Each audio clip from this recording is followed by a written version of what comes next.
Good afternoon. Welcome into the Illini Inquirer podcast. Jeremy Werner, Derek Piper coming to you live on our YouTube channel. Appreciate all you listening on the podcast format as well. Well, Derek Piper, Illinois has a new member of the class of 2024, Jase Butler, three-star guard out of California. Chooses Illinois over Stanford, several mid-major options as well. Committed live with our guy, Travis Branham from 247sports.com on Instagram just a few moments ago. So give me your reaction. What do you think of what Illinois is getting in Jase Butler? It's one of those they're trusting their evaluation. They feel like he's a big sleeper in this class. We'll see where he ultimately ends up. Right now, doesn't have a national ranking, unranked three-star essentially. I know Travis tweeted out, maybe in that 180, 190 range is kind of where he's at right now. But yeah, I think it's a guy that you look back into June when there's a Section 7 event, is what they call it out there in Phoenix, the high school event.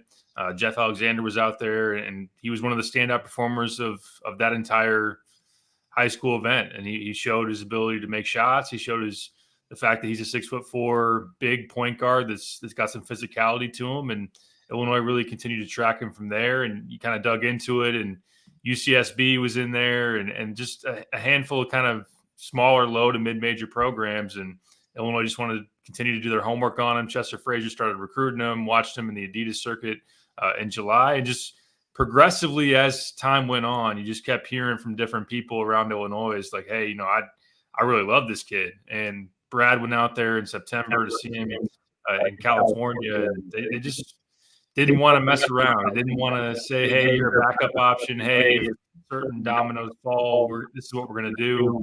They said, we're going all out to go out and get you. So I think that it's one that there's some questions athletically. He's probably below average athlete in the Big Ten when you look at high major guards, but also I like a lot about his game too. Like, I think he's really crafty. I think he's got good smarts about him, sees the floor well, makes people around him better. And Illinois needs more ball handlers. I mean, how many times on these podcasts do we sit here and talk about point guard play and guys that can set the floor and set the table? I think they believe that Jase Butler can be one of those guys. I don't think everything's a reaction to what you had and didn't work out, Derek. Sky Clark was kind of a bigger body guard, but Jase Butler's 6'4". Jaden Epps, smaller guard, right? Andre Curbelo, smaller guard. So I'm wondering, like, this is different than what they've had. And while I understand you always want the streaky shooter, you want the guy who can fill it up, you want the guy who's explosive, all those things. Like Dre Gibbs-Lawhorn is explosive, a little undersized, but this kind of fits alongside Dre Gibbs-Lawhorn, as long as you can keep these guys long-term, right? But kind of fits alongside that. Nico Moretti, it's different than what they've had at guard. And I don't want to go like, oh, he's going to be Javon Pickett, but like you've seen those kind of guys or countless guys at Wisconsin just be really successful. So it feels like Brad and his staff thought we need that type of guard in our program right now. For sure. Yeah, they see him as a different piece in terms of what they have right now and what else they were recruiting. When you look at on the roster right now, like you mentioned, Dre Gibbs-Lawhorn, kind of a smaller score-first guard that does make up for being small because he is very explosive and he's really athletic. And but in terms of him and Mikey Lewis, a guy that a lot of people were high on, and there's going to be some people that don't like the fact that Illinois took Jase Butler, maybe wanted to ride it out to the end with Mikey Lewis, who's a top 100 guy that was one of the top scorers in the EYBL, but he's also kind of the similar mold of a score-first guard, probably more so a two-guard than a one in terms of playmaking goes. Butler's definitely more of that pure point in terms of his makeup and everything. Sincere Harris, we know he's a gritty, rugged defender that's a good athlete. Nico Moretti, smaller point guard, pure pass-first point guard. And Ty Rodgers has the build similar to, a Jase Butler, even obviously a little bit more inches on him, but doesn't shoot it. So I think that when you look at Jase's ability to make shots, and no, he's not the same type of shooter as Mikey Lewis was, but they like the fact that they think he pairs well with a guy like Gibbs-Lawhorn, pairs well with other quick twitch athletes too, just kind of on the perimeter that he can kind of set up that, I think in some defensive matchups, you can kind of, I don't know if you need to hide him, so to speak, but you can kind of move him around, especially being 6'4", in terms of who he can match up with. If there's a really quick point guard that you need maybe Sincere to guard or Dre Gibbs-Lawhorn to guard, you can make up for that by putting him maybe on a bigger guard or even a wing at 6'4". So it was just a situation. Yeah, they liked him too much to mess around with it. They think that he's a guy that can develop, and they just feel like, yeah, maybe, in the past there's been a Fred VanVleet that's come through Illinois that, didn't have the offers, and you could nitpick and say, oh, well, he's too small, or Jalen Pickett went to Siena. I mean, go through the list. There's been a number of guys. Marquise Noel, where was he at? Arkansas Little Rock for going to Kansas State. There's been a lot of these guys. Now, I think it's an interesting conversation to have, because we've pretty much seen for the most part with Brad that he's told his staff, I think, if they can't impact me right away, let's wait. Let's not take those guys early. Let's not reach on guys. Let's say that if we don't get our A-list prospects, let's go to the portal and get those guys. So sometimes you might say Jace Butler is someone that you maybe catch the second time around. Maybe he goes to UC Santa Barbara and lights it up for a couple of years, and then you try to get him there. Now, maybe UCLA and USC and those teams are really in on him then. But I think that's kind of interesting with Brad here of taking a guy that high majors didn't necessarily want a whole lot. But I'm not saying it's wrong. It's just maybe a little bit of a different approach. I think I said Javon Pickett, so thank you for correcting me with Jalen Pickett there. But yeah, it's kind of a little bit of a zag with him and Jason Jaxtis, right? So I'm wondering, like, obviously you take the Merez Johnson, who's one of the best prospects Illinois has gotten under Brad Underwood, along with Io and Kofi and those level of players. We'll see what he develops into, but obviously a guy who can impact the game right away, help you right away, win. I don't think Jase Butler we're projecting to make a huge impact his freshman year. Jason Jackson certainly not. But in this age of the portal, do you take more of those kind of guys along with the high upside guys than kind of that middle guy? Like, Jaden Epps was kind of in that territory, that mid 4-star, high 3-star guy. Like, how many of those guys are sitting really willing to sit, wait, and develop? We've even seen some highly rated guys at Illinois leave after just one season here. So I don't know if this is what they did or just how the way it came out, but maybe the portal is where you get your instant impact guys, you get your old guys, and then you take your as highly rated possible guys, or the guys who you think are going to be willing to sit and develop and learn and not leave after a year. And Jase Butler, the way he talked, we just heard him with Travis Branham, the way we know Jason Jackson is committed to a process. Those guys are all about winning, and I think that matters to Brad Underwood. And I feel like those guys are committed to a process at the high major level. Yeah, and I think that's just as big of a part of the evaluation process now as the actual talent. And what you're going to get right away is you got to find guys who what's their mentality? What are they looking for? Are they going to be willing to develop for a little bit? That's not to say that Jace Butler can't come in and play next year. I think that it's very fluid at the point guard position. We're going to learn if Ty Rodgers can settle into that role. We're going to learn what Drake Gibbs-Lawhorn looks like in some backup point guard minutes, or how that plays out. We're going to learn Nico Moretti, is he ready for this level, and what that all looks like. So I think, going into the spring, we'll have a better idea of what that point guard situation really does appear to be. But, a guy like Braden Smith at Purdue last year wasn't a super highly touted recruit, and all of a sudden he comes into Purdue and provides them good minutes as a freshman. Again, I'm not saying that Jace is going to do that, but I'm also not saying he's going to ride the pine for maybe 2 years as well. But I do think that's a good point, that it is important to, especially with Jaxis. Like, Jaxis is definitely on kind of the lead plan, but hopefully it pays off a lot more than lead did in terms of the sit, and then, have an opportunity to, as your body progresses, really make an impact for this team. But with Jace, I think it's somebody that he wanted to know mostly was the staff at Illinois all the way bought in on him? Did they believe in him 100%, or were they kind of 1 foot in, 1 foot out? And if dominoes went a certain way, like if Mikey Lewis didn't go there, then they were going to say, okay, all right, now we want you. Illinois didn't show that they were teetering on that. They wanted him bad. They believe in him. And there were obviously a lot of things to like about Illinois when you think about development, winning, and all those things for Jace. And obviously at point guard, that's a position you can make an impact early, Derek, if you got a chance to, if you show you can play right away. All right, let's dive into some of these questions already on the live YouTube channel. Robert, they done with Mikey Lewis? I don't think that Illinois is going to end up with both Butler and Lewis. I'm not going to never say never. I guess I haven't heard that Illinois is completely out of the mix there. Now, Mikey dropped LSU, whether that was LSU saying we're good or Mikey, how that worked out, I'm not entirely sure. But I know that LSU was the perceived leader going into the stretch of visits. They're no longer in the mix. What I've gathered is it seemed like it was a choice, either or, I guess. Maybe it wasn't even a flat out choice. It could just be said, we get whoever we get, first come, first serve. And I think Illinois approached that going into those visits that, hey, we want you.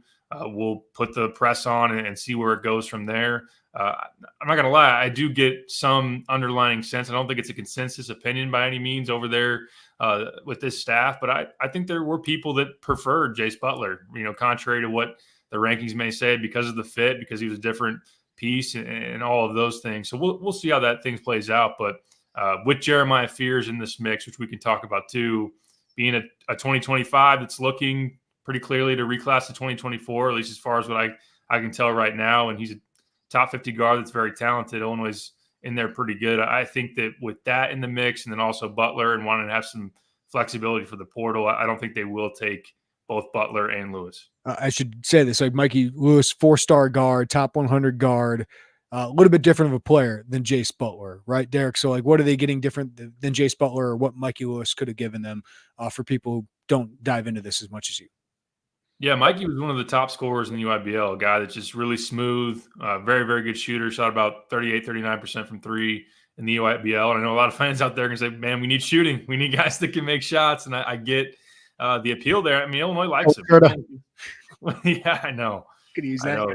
He's a sniper for sure.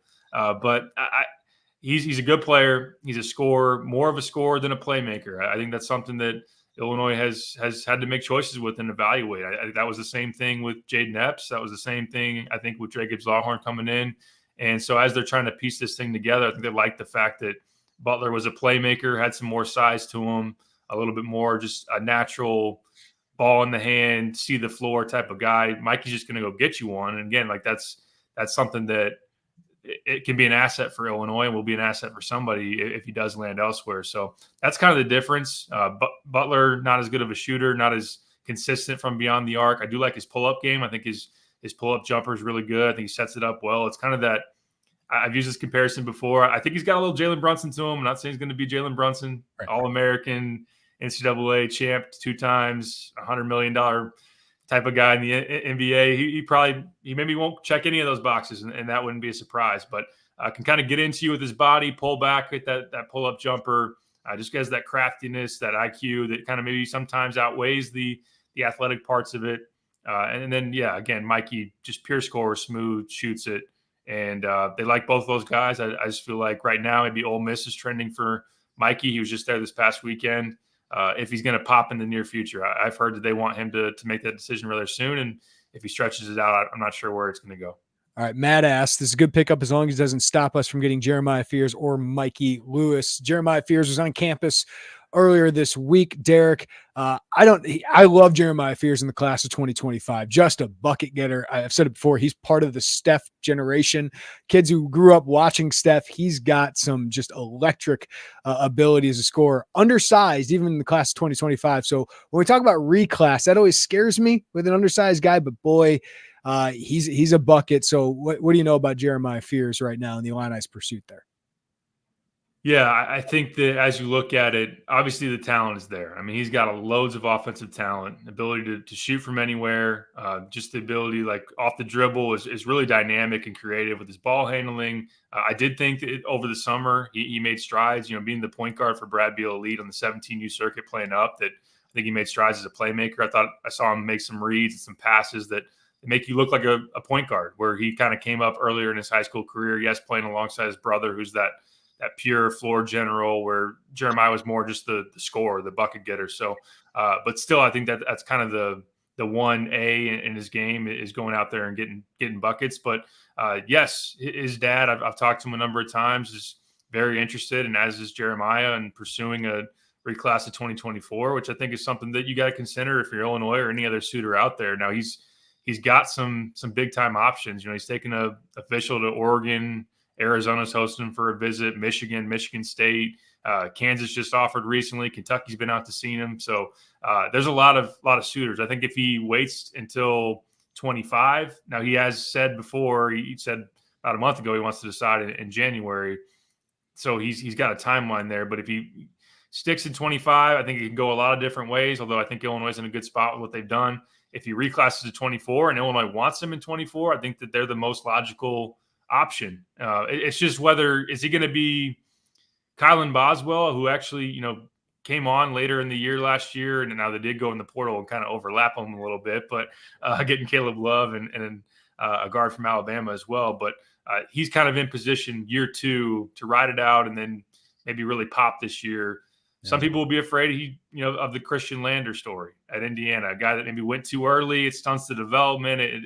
It hurts the confidence, the expectations, and everything. So that all factors in with 3 classes, and I get it. There's apprehension with that, but obviously Illinois loves the talent, and they're working it hard. Yeah, and that's a guy I don't think you could pass up on the talent, right? Like he's just a very, very, very talented player. I always think it's helpful, Derek, even for me, to kind of picture the scholarship chart here, just to figure out like what's this roster look like.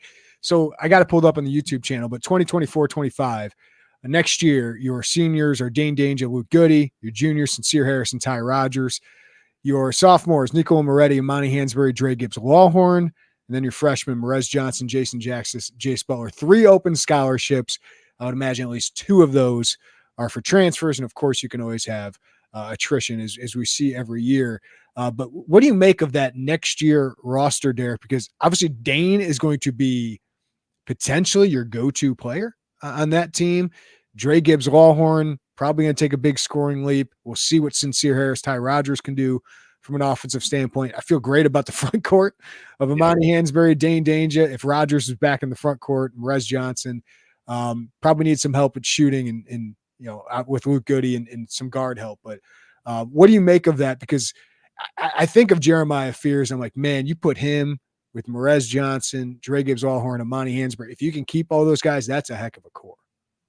Yeah, it really could be. I mean, you think about the following year when Merez is a sophomore and Jeremiah is a sophomore, and then you got upperclassmen like senior type guys with Ty and Sincere mixed in with Imani and DGL. Like, I know it's hard in this day and age to keep guys together for multiple years and try to forecast too far in the future. But as soon as, next year, they'd have to go back into the portal as it stands right now. Probably once again, I mean, that's kind of been the MO here recently of finding some impact wings. Like, you're going to lose Terrence Shannon. You're going to lose, I know he's not a wing, but Coleman Hawkins, kind of that 4-man who's a playmaker. Now they got some options. If Imani progresses enough to really, and if he progresses his outside shot, I know Brad spoke about that at Illini Media Day, although everybody's awesome at this stage of the offseason. So really just make sure you keep that in mind. But I like the pieces as it sets up in the front court. I do think, again, like going to the portal. And again, that's something that as you look at it and you think about the free COVID year guys, the guys that are going to be 23, maybe even 24-year-olds who've played 4 years in college but have another year and can one-time transfer, even grad transfer if they moved multiple times, that's going to have another cycle this spring. So Illinois wants to have flexibility there. Brad spoke about that on Friday about, hey, when you can have 24-year-olds, why would you go out and load up on 18-year-olds? So I think that they're positioning themselves to make a push there. I do like if they got Jeremiah in that mix. I mean, that's a talented backcourt with DGL, and we'll see how Ty fits there, especially. So some big things to replace because you got a lot of experience that's going to be gone after this year. But the portal provides opportunity, and I think this class as a whole, especially as you project it, would be really exciting if you were able to add Jeremiah to what you currently have in 24. Derek, we've had a few questions about Jace Butler on the live YouTube. Jay asked, can he shoot threes? And then Paul asked, can he be a defensive stopper? As far as 3 points go, I know that I was looking at some of the synergy numbers, and Adidas circuit, they had him tracked at about 33% from beyond the arc. So not a knockdown, dead-eye shooter, but a guy that's capable, a guy that can – I mentioned the ability to pull up off the dribble. And I was watching his last game at the Adidas Championships. So that's the final live period for Adidas in July. And his final game, he hit 4 threes in the first half. I think he finished about 6 of 11 from deep. So he's capable. He's capable of getting it going from beyond the arc. It's just more consistency And that's kind of, again, as you compare that to Mikey Lewis, that's where Lewis has the advantage. But defensive stopper, I think that you wonder about his foot speed, his twitchiness against quicker guys. I do like his size. I like the fact that he's stronger. I think as you get in there with Fletch, can Fletch have a body transformation there and try to get some more of that ranginess out of him? I think that's obviously something Illinois will try to focus in on. In watching some of his AAU games, he's not guarding the point guard a lot of times. He's operating as the point guard, but he's got maybe a smaller guard sticks the one, and he's on the guarding a wing or a bigger guard just based on his athletic profile. So I think that defensively there are some things to wonder about. I'm not saying he's going to be a bad defender. I just don't know enough about that. And as far as, again, explosiveness, quick twitchiness, those are some things that he doesn't necessarily have as a strength right now. Saber, we're going to get out of here soon, Derek. Should we be worried this is too similar to football where we think we can consistently be with developmental guys, but the truth is the Witherspoon Hawkins are rare and we need high-end talent? I mean, I kind of want to zoom out here because I don't think one of Brad Underwood's concerns I have about him is talent accrual. This is a pretty talented roster. He's continued to recruit talented guys. You look at even the future roster. Listen, you got a lot to replace in Terrence Shannon. I think Illinois is always going to be a major player in the transfer portal. And I think they can get stars from there. But Dane Danger was a very highly rated prospect. Ty Rogers, Amani Hansberry, Dre Gibbs-Allhorn, Merez Johnson. These are still highly rated guys. So I don't think this is all of a sudden like a not talented roster. There are pieces they need to add. They need more shooting. They need bigger body wings. Derek, once you lose Shannon, who's ridiculous, but I still feel like talent accrual this staff's pretty dang good at. Right. I mean, you just look at the freshmen last year. You had 4 top 100 recruits coming in there as freshmen. Now you lost 2 of them, unfortunately, and that kind of plays into it too. Again, you got to think about what these players are looking for or what their mentality is. In hindsight, it's easy to say, well, I would have rather had, somebody like a Jace Butler or someone, less touted than a Sky Clark who comes in and a lot of expectations. And yeah, he's a former 5-star, but he was here for half a season. And Jaden Epps was gone after 1 year too. So I don't have any, I'm with you. I don't have any worries about their ability to go out and get talent. They've done it in the portal. They've got a lot of NIL money to throw around there. At least that's been the case in recent seasons. And I mean, Merez is a borderline, maybe pushing for a 5-star by the time that he shows up on campus, and maybe he's in the McDonald's All-American conversation as well. So, and a lot of cap space coming off the books after this year. Yeah, no doubt. Terrence Coleman. Yeah. I mean, there's no doubt about that. You need that as you go into the portal. So I'm not worried kind of big picture about it. And I think I was actually thinking about this. Like you go back to the later years of the Bruce Weber tenure, and sometimes chasing stars and chasing who people think you should get can go the wrong way. Maybe if you stick to who you are and get guys that you feel like are fits of you, then maybe that would have played out better for Bruce. And look, I mean, yeah, it's one of those. I think there are 2 sides of it, and I know we're going to wrap up here soon, but it's balancing it. It's all balancing the talent plus guys you can keep around and will develop into really good basketball players. But I just don't think talent accrual is the hardest part. And to be honest with you, like some of the football guys that have been like scouting guys, I love those guys because they usually tend to work out. Like I don't know why, but it seems like some of those like riskier takes you think like lower profile guys seem to work out. Maybe we just focus on those guys when they burst out more. But. Yeah, no, and I think that one that is a little comparable on the basketball side, like Alan Griffin was under recruited. I know it was in a spring type of take, but under recruited, like 3-star caliber guy. At the very end, Syracuse is like, whoa, come look at us. And Stanford kind of did that with Jase Butler too. So, and it's not like they treated him like a backup, right? This wasn't like, oh, this is the 3rd option. We got to go find a guy. This was, no, we want him now. Even if Mikey Lewis considers us, like we want to go get this guy now. We're not waiting. I like when staffs have that urgency. You see that urgency, that means they're pretty sold on it. We'll see if it works out, but I like when that happens. Yeah, right. And we'll see how it goes. I think there is a world where if it doesn't work, if Jace looks like a reach, if Jaxis looks like a reach, some will say it's missed opportunity in this class because you had Merez early and you had that pillar there early, and maybe he could have attracted another star. Or some will look at that as we have years to have this thing play out. If that is the case, of course, you get Jeremiah Fierce too. That would be considered a star type of get, although a reclass does change some of the circumstances. that's one side of this that people may fear. But again, like if Jaxis is someone that Wisconsin's been getting in the last 20 years that actually pans out and turns out to be a nice developmental process to being a contributor, and Jase Butler looks like a great eval, and then obviously Merez, I mean, he should be a instant impact type of guy. That turns into a really good class. We have to see how it plays out. Yeah, I could use a Stephen Crowell or a Chucky Hepburn, like those guys.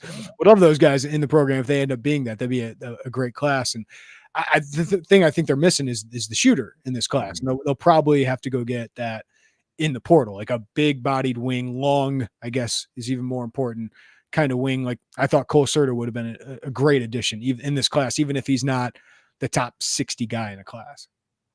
Dang, Micah Shrewsbury. Keeps getting those wins.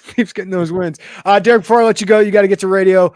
Give me one thing that stood out from Basketball Media Day the other day. I think it was cool hearing about that meeting of standards that they had in terms of they get all the guys together and each person stands up and says what they want this team to be about and what they're going to hold each other accountable with. I talked to Ty. I said, Ty, what was the thing you said? He's like, I'd block out all the outside noise, everything that the media says, everything that your parents say, all of that stuff that really hurt us last year. We got to be tighter knit as a unit. And I think also he mentions, player-led teams usually do well. That's what Brad's been harping on. So we talked a lot about leadership and culture and everything with this team. I think that's something that can be a benefit for Illinois. Yes, we got to see the point guard, the three-point shooting, all that kind of deal. But I think that's something interesting. And I enjoyed talking to Amani and Dre Gibbs-Alhorn as well, focusing kind of in on the freshmen. And I'll also have a story in the offense too. I think that's something that is under the spotlight after last year, just kind of forming that identity and doing the right things X and O's wise to get the most out of the team. I'll have a column with Brad. I got him off to the side by myself, and I asked him about the NCAA tournament success. So his answer was really interesting on that. So people will be able to see that here in a little bit. But just about the program he's built, it kind of gets overlooked because of the NCAA tournament stuff. It's a really good program.